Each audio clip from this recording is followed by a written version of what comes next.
Time to re-up YouTube. Your boy Mustard is back with another episode of the season preview, and we are at the Phoenix Suns coming in at number 8. Now I know a lot of people wanted me to put the Suns a lot lower on this list. There are some people I've talked to that think the Suns are gonna fall to the play-in because of the issues in the offseason, and we just saw them lose to the 36ers of all teams in the preseason. And we all know the contract situation that happened between them and DeAndre Ayton this offseason. Their media day was pretty depressing, and Ayton didn't sound like he was very happy to be there because obviously he wasn't. So with the locker room that looks fairly toxic, Mustard, why do you have the Suns so high on your list? Well, you gotta remember my rankings are based off of what happened last season and my projection for what's going to happen this upcoming regular season. And last season, the Suns were by far the best regular season in the NBA. I don't think they're gonna just drop from a 60+ win team all the way to a play-in team. They could drop to middle of the pack, and by middle of the pack I mean like 3 to 5 seed, which is around the spot that I have them right now. But when you look at the team is still very sound top to bottom, with one of the best coaches in the league in Monty Williams. I really love Monty and his story. He's been one of the best coaches in the league for years. This team has had multiple moments where they've lost out on players like Chris Paul, Devin Booker, or DeAndre Ayton, whether in the regular season or the postseason, and Monty has consistently been able to get the most out of his players every single time. And speaking of those players, let's now discuss the roster. Last year, this Suns team finished with a 64-18 record, number 1 in the Western Conference, 5th in points per game, 4th in offensive rating, 3rd in defensive rating, and 8th in opponents' points per game. In the clutch, they were one of the most dominant teams of all time, with CP3 and Devin Booker leading the charge, being All-NBA performers last year. But now that I'm looking at this exact same roster going into this season, I can't lie, this Jay Crowder trade better get them some bench depth because they're gonna need it. Don't get me wrong, Jay Crowder is not a great player. He can shoot the 3 ball here and there, he's very streaky from 3, but his main contributions come on the defensive side of the ball, as he's one of the more flexible defenders on this roster, capable of guarding multiple positions. But when you then remove him from the equation, I assume Cameron Johnson will become the starter. And look, Cameron Johnson is not a bad player. He's a nice offensive fit in that lineup, especially alongside Chris Paul, DeAndre Ayton, and Devin Booker. Now defensively, he's not going to give you the production Jay Crowder is going to give you, but he isn't a liability, so it's fine. But unfortunately, losing Cameron Johnson on that bench to the starting lineup is a big blow to that team. At the guard spots, you have players like Landry Shamet and Cameron Payne. Neither of those guys are good defenders whatsoever, and as offensive options, they are fairly inconsistent. Shamet is a very streaky shooter these days, and defensively, he's just chopped liver at this point. And Cameron Payne showed some promise a couple of years ago in his first year with the Suns and the second year with the Suns, but since then, LeBron told him to stay humble, and that was the end of his good playing career. And outside of those two, we're looking at a player like Dario Saric, who missed the entire season last year due to an ACL tear in the finals. You got Torrey Craig, who literally does not know how to score the basketball. Damian Lee, who's literally in the NBA only because he's dating Steph Curry's sister. And I like myself some Josh Okogie because he's Nigerian, but come on now. Another problem is their lack of size outside of DeAndre Ayton, which has been a problem since the finals. They tried to address it last season with the JaVale McGee pickup, but obviously we saw how last year ended for them, and they lost JaVale to Dallas. Now their only bigs on the roster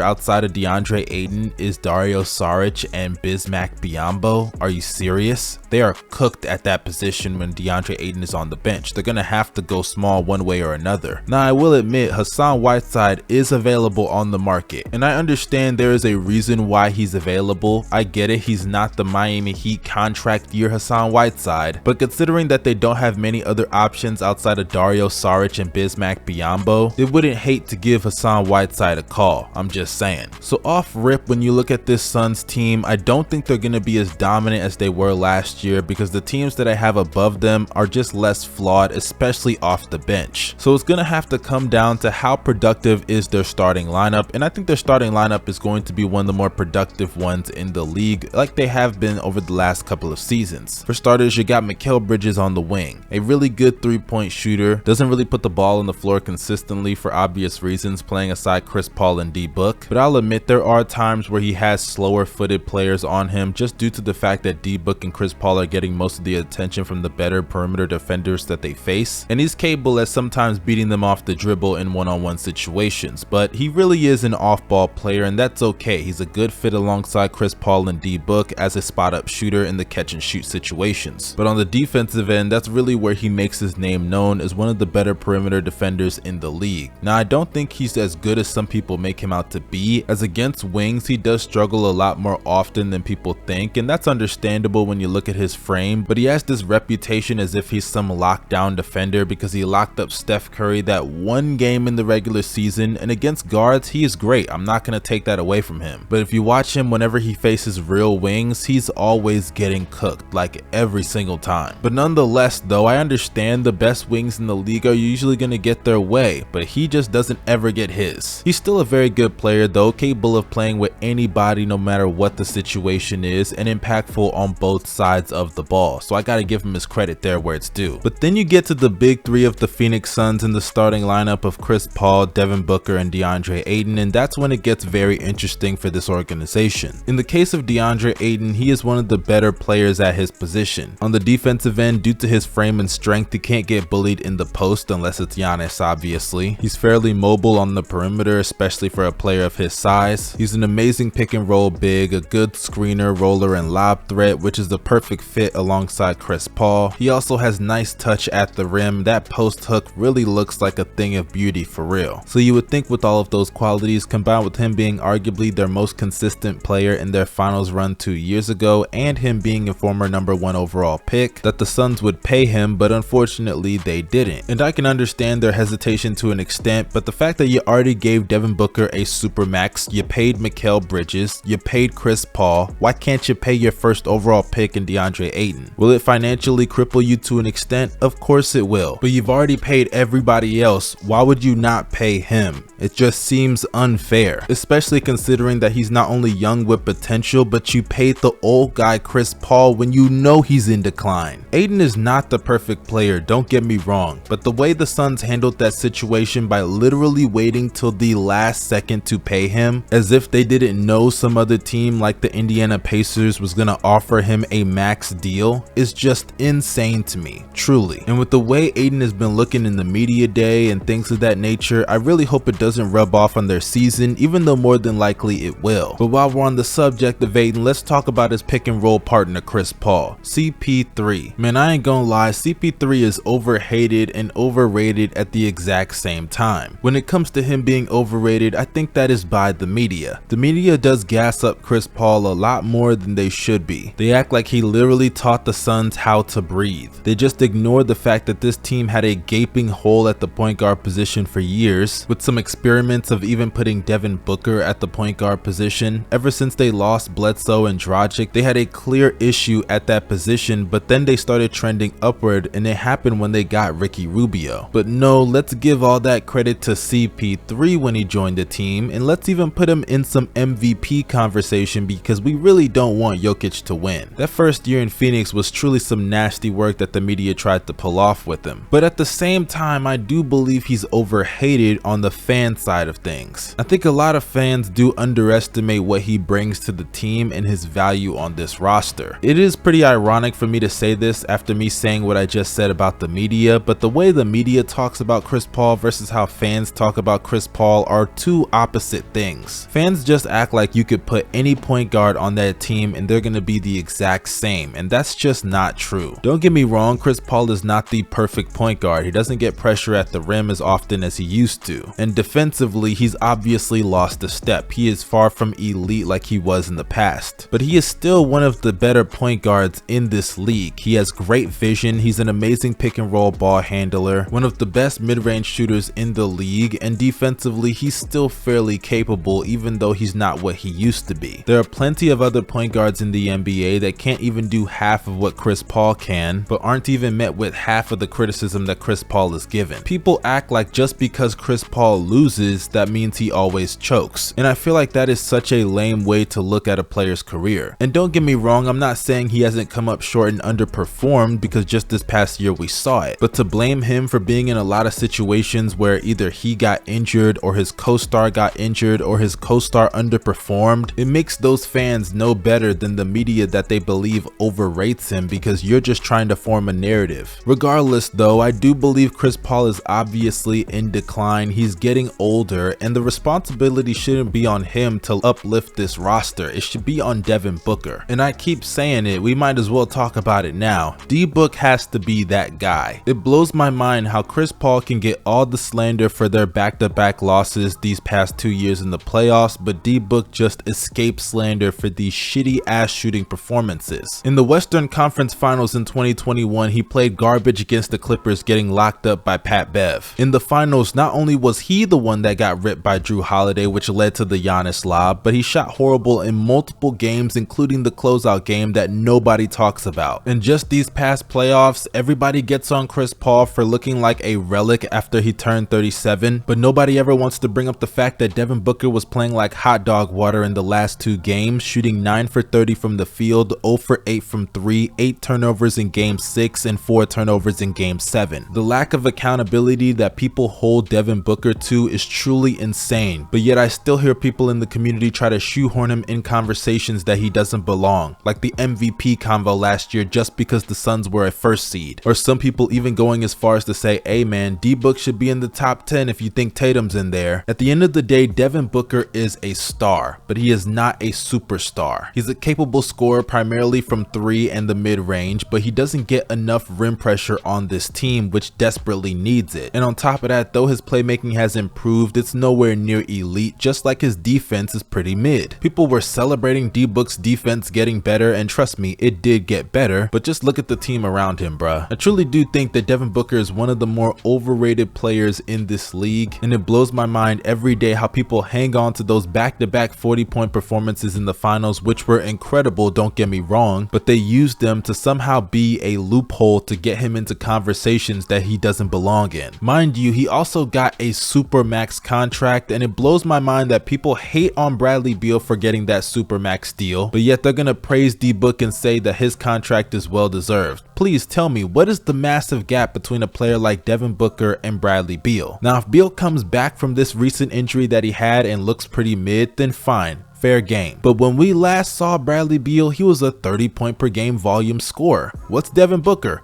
A volume scorer. What does D-Book do so drastically different from what Bradley Beal was able to do when he was last healthy? Not much. I still believe D-Book is a better player, but the gap between him and guys like Zach LaVine, Donovan Mitchell, and Bradley Beal, it isn't much at all. So please stop putting D-Book in conversations that he doesn't belong in at all. And the same thing can damn near be said for this entire Suns team. I mean, we've already seen in preseason they got beat by the Australia 36ers, which is just flat out embarrassing even for a preseason game. Their media day looked as if they were at JFK's funeral. And on top of that, a lot of teams in the Western Conference simply got better. The Suns are a great regular season team, but in the playoffs, due to their lack of size and rim pressure, they can be easily exploited by a lot of teams, and they had their chance in 2021 and failed because Giannis slammed that door shut. They had a chance last year and failed because Luka slammed that door shut. It's very clear that whenever they're gonna run into a real superstar, you're gonna see the difference between that superstar and Devin Booker, because D-Book is just not that guy. And that, more than anything, is the real root cause as to why their championship window is closed. And hey, maybe they prove me wrong. Maybe all the teams in the West get injured again and they can go back to the finals, because that's the only scenario that I can see them making it back there again. But let me know what you guys think down below in the comments section about the Phoenix Suns. Are they contenders or are they pretenders? Don't forget to like, share, and subscribe. Follow me on social media. All those links are down below in the description box. This is your boy Young Mustard signing out. You guys stay safe and have a blessed day.